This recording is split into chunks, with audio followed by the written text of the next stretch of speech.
Welcome to Hit or Miss. This is the Springdale 1860SS. I'm going to walk through this one with you and show you a few things that I think the manufacturer absolutely hit. They crushed, they knocked it out of the park. And I'm going to give you a few things that aren't so good. Things they missed, things that need improvement. Things like not having storage underneath the bed.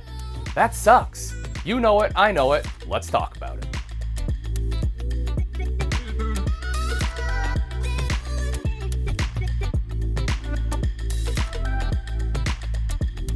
So, as we all know, in a travel trailer, the underbed storage is one of the larger storage areas you have, or areas for large items. You know, if you're bringing extra bedding, guitars, whatever it may be, it's good to have big storage areas now and again, and it kind of hurts that they took that away. Now, I'm sure there's good reason for it. It's obviously just not empty space. My guess is that's where the fresh water tank is located. I'd have to take the screws out to find out, but more than likely that's the case. For me personally, I would have rather had the fresh tank underneath and had my storage space under the bed back. One of the things that Springdale absolutely crushed for 2022 is the aesthetic. There's a few different manufacturers that make a very similar floor plan, and out of them, I think that Springdale has the best look. You know, some of the things from the wood, you know, it's very simple. It's just a kind of a matte, darker color with a nice, I guess, copper or bronze, you would call it, pulls on there. Just looks great. It helps pop. Yeah, that's accented by bright countertops.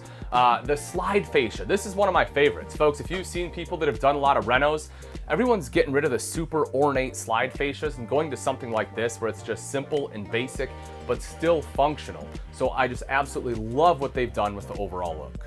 The next miss for me is going to be the extra sleeping accommodations. If you have taller guests, there's really just not a great space for them overnight.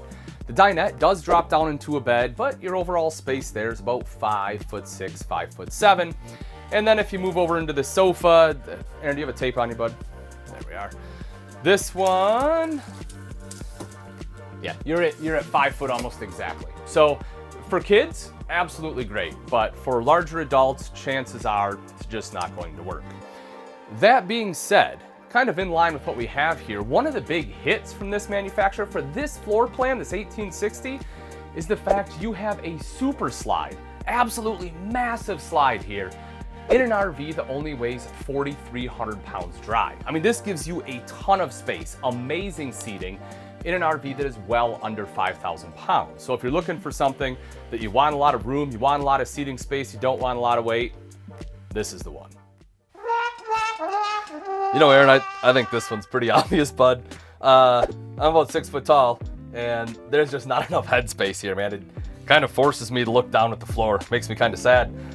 But it's a simple fix. I don't know, maybe there's something else going on, but I feel like all they had to do was add a skylight and problem solved. And the last thing I want to hit on is just how much storage you have in here for smaller items. We saw in the very beginning that this RV doesn't necessarily have a lot of inside storage for large items like, say, a guitar, but they more than make up for it with smaller storage items for all of your daily needs that you'll most likely be taking. Like, hey, you have a lot of wardrobe space, something you often don't get in an RV this size.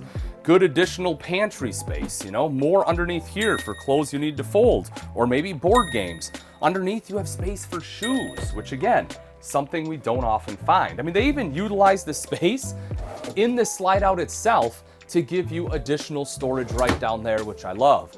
In the kitchen, you have room for all of your flatware, your cups, and if you want, you can even throw a trash can down there, plus still have space for pots and pans. I mean, just storage galore.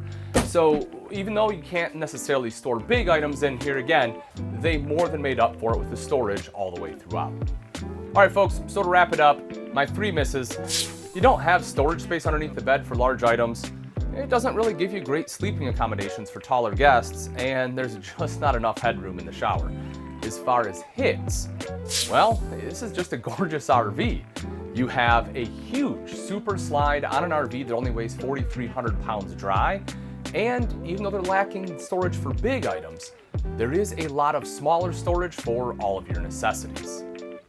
All right, folks, if you like this content, make sure you leave a like. If you want to see more, go ahead and hit that subscribe button. And let me know in the comments section if you think I nailed it, if you think I missed it. What are your hits and misses? Do you like what I picked? Would you have picked something else? I'll be happy to talk to you about it, so throw in the comments section. Until next time, we'll see you.